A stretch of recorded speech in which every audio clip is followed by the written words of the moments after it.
오늘 함께 살펴보실 말씀은 에베소서 2장 11절에서 22절 말씀입니다. 신약성경 에베소서 2장 11절로 22절 말씀입니다. 제가 가지고 있는 신약성경 311면에 있습니다. 다 찾으셨으면 함께 읽으시겠습니다.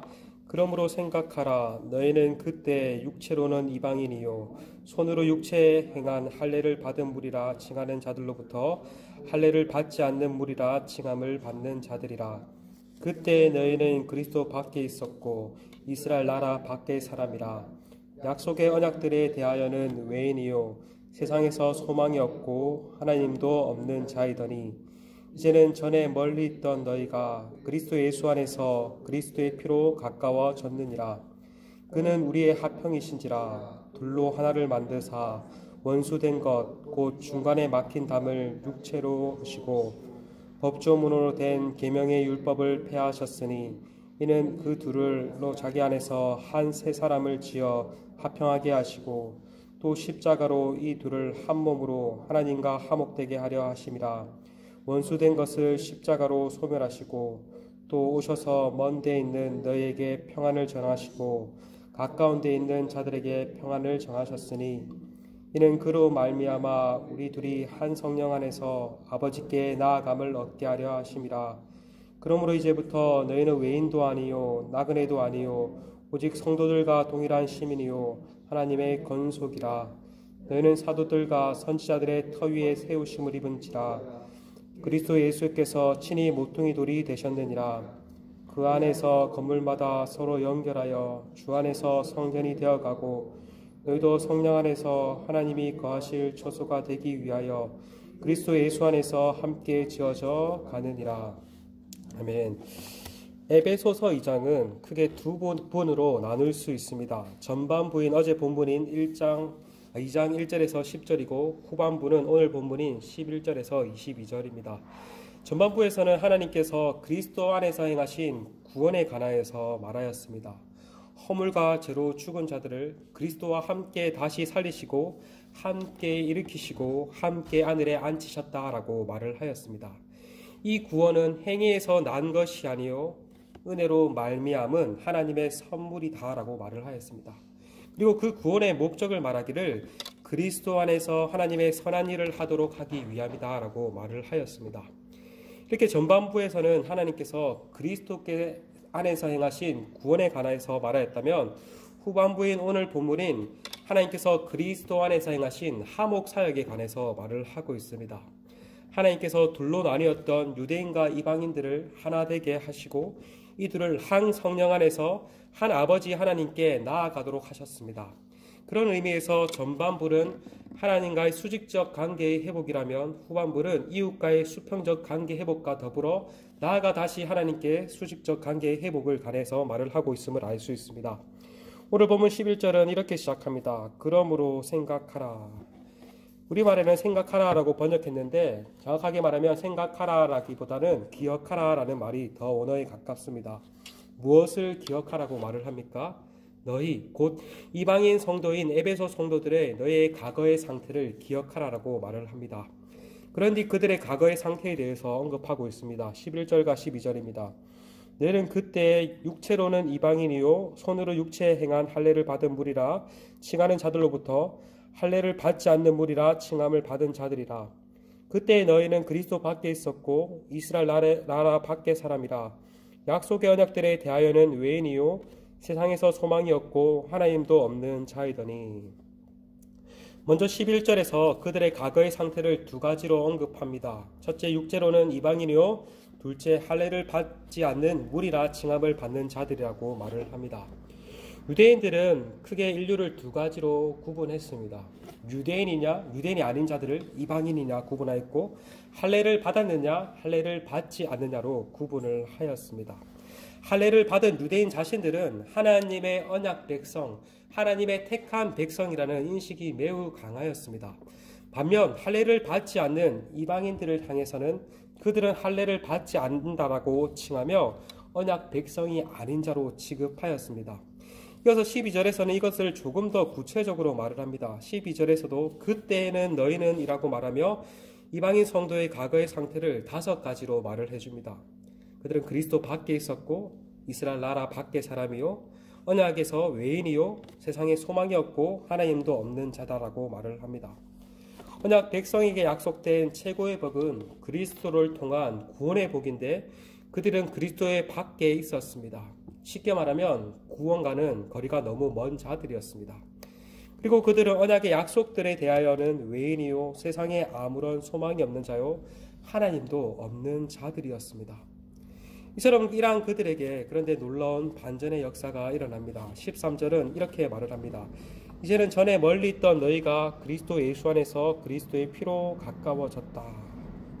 안타깝게도 우리말 성경에는 그러나라는 접속어를 번역하지 않았는데 13절은 그러나라고 시작합니다. 과거에 하나님과 하나님의 복으로 멀어졌던 자들이 그러나 그리스도 안에서 그리스도의 피로 하나님과 가까워졌다고 말을 한 것입니다. 하나님께서 주시는 복을 이전에는 그들이 누릴 수 없었지만 그러나 이제는 누릴 수 있게 되었다라고 말을 합니다. 유대교에서는 개종자가 할례의 피를 흘려야 이스라엘 일원이 될 수 있었습니다. 그러나 이제는 더 이상 할례의 피를 흘리지 않아도 하나님의 백성이 될 수 있는 길이 열렸다라고 말을 합니까? 누구의 피로 그렇게 되었다고 말을 합니까? 그리스도의 피로 말미암아라고 말을 합니다. 그리고 이어서 그리스도께서 행하신 일에 관해서 말을 합니다. 화평이신 그리스도께서 원수관계였던 유대인과 이방인 사이에 막힌 담을 허시고 하나가 되게 하셨다라고 말을 합니다. 특별히 유대인과 이방인을 분리하고 있던 이 둘 사이의 적다감을 불러일으키는 근본적인 원인은 율법을 폐하심으로써 이 둘이 그리스도 안에서 한 새 사람이 되게 하셨다라고 말을 합니다. 그리스도 안에서 하나님께서 새 인류를 재창조하신 것입니다. 그리스도 안에서 새로운 창조의 역사가 일어난 것입니다. 그렇기 때문에 그리스도 안에서 이제는 더 이상 유대인, 이방인의 구분이 다 사라지게 되었습니다. 그래서 바울은 갈라디아서 3장 28절에서도 그리스도 안에서 또 다른 구별 또한 사라지게 되었다고 말을 합니다. 갈라디아서 3장 28절에 너희는 유대인이나 헬라인이나 종이나 자유자나 남자나 여자나 다 그리스도 예수 안에서 하나니라. 유대인과 이방인의 인종적 구별뿐만 아니라 종과 주인과 같은 신분적 구분, 남자와 여자와 같은 성별적 구분이 그리스도 안에서 모두가 다 사라지게 되었습니다. 그리스도께서는 이 다양성 가운데 하나됨을 이루신 것입니다.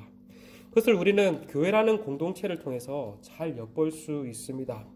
여러분, 교회만큼 정말 다양한 사람들이 모인 공동체도 보기 드뭅니다. 나이, 직업, 출신, 나아가 인종까지 다양한 사람들이 다 모여있는 곳이 교회인 것입니다. 이렇게 다양한 사람들이 모여있으니 여러 가지 어려움도 있고 갈등이 일어날 수도 있습니다. 그러나 그럼에도 불구하고 우리가 하나가 될 수 있는 것은 바로 그리스도 안에 있기 때문입니다. 그리스도 안에서 우리는 19절에서 말하는 바 하나님의 건속, 하나님의 가족이 되었습니다. 그리스도 안에서 하나님을 한 아버지로 보시는 하나님의 가족이 된 것입니다. 이처럼 그리스도께서는 적대 관계에 있던 유대인과 이방인을 하나가 되게 하셨습니다. 그리고 16절은 이 둘을 한 몸으로 하나님과 화목되게 하셨다라고 말을 합니다. 16절에 또 십자가로 이 둘을 한 몸으로 하나님과 화목되게 하려 하심이라. 원수된 것을 십자가로 소멸하시고. 유대인이든 이방인이든 하나님과 원수 관계였습니다. 2장 전반부에서 말하듯 이방인들은 죄와 허물 가운데 행하며 세상 풍조를 따르고 공중 건세 잡은 자를 따랐습니다. 유대인들도 마찬가지였습니다. 그들 또한 육체의 욕심을 따라 행하며 하나님의 뜻을 거역하였습니다. 유대인과 이방인 모두 하나님께 반역하는 죄인이었던 것입니다. 그러나 예수님께서는 하나님과 원수된 것을 십자가로 소멸하셨다라고 말을 합니다.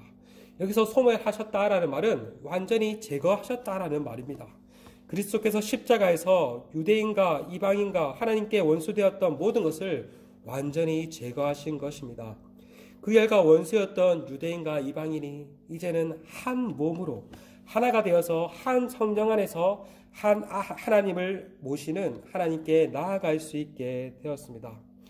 이처럼 예수님께서는 사람과 사람 관계에 막힌 담을 허시고 하나님과 사람 관계에 막힌 담을 허심으로써 화목 사역을 행하셨습니다. 구속의 주의뿐만 아니라 화목의 주로 이 땅에 오신 것입니다. 그러므로 우리 또한 이 사실을 기억함으로써 화목케 하는 일에 더욱더 힘써야 할 것입니다. 특별히 오늘 본문인 20절에서 22절에서는 이렇게 말을 하죠. 너희는 사도들과 선지자들 터 위에 세우심을 입은 자라. 그리스도 예수 안에서 친히 모퉁이 돌이 되었으니 그 안에서 건물마다 서로 연결하여 주 안에서 성전이 되어가고 너희도 성령 안에서 하나님이 거하실 처소가 되기 위하여 그리스도 예수 안에서 함께 지어져 가느니라. 그리스도께서 이렇게 화목 사역을 행하셨듯이 우리는 이제 한 몸이 되어서 한 성령으로 함께 지어심을 입어 가야 된다는 것입니다. 바라기는 오늘도 우리가 이 사실을 기억함으로써 우리가 그리스도 안에서 한 가족, 한 지체, 한 몸이 되었다는 것을 기억함으로써 함께 지어져 가며 화목 사역을 행하시는 우리 모두가 되시기를 간절히 소망합니다. 시간 함께 말씀을 붙잡고 기도하며 나아갔으면 좋겠습니다.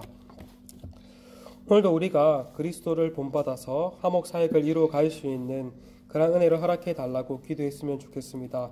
우리 안에 막힌 관계의 담이 있다면 하나님께서 허물어 주시고 또 하나가 되는 공동체가 될 수 있게 하여 주시옵시고 한 성령 안에서 한 몸 된 공동체로 하나님 보시기에 아름다운 공동체로 지어짐을 입을 수 있도록 이 시간 함께 기도하시며 나아가시겠습니다. 함께 기도하시겠습니다.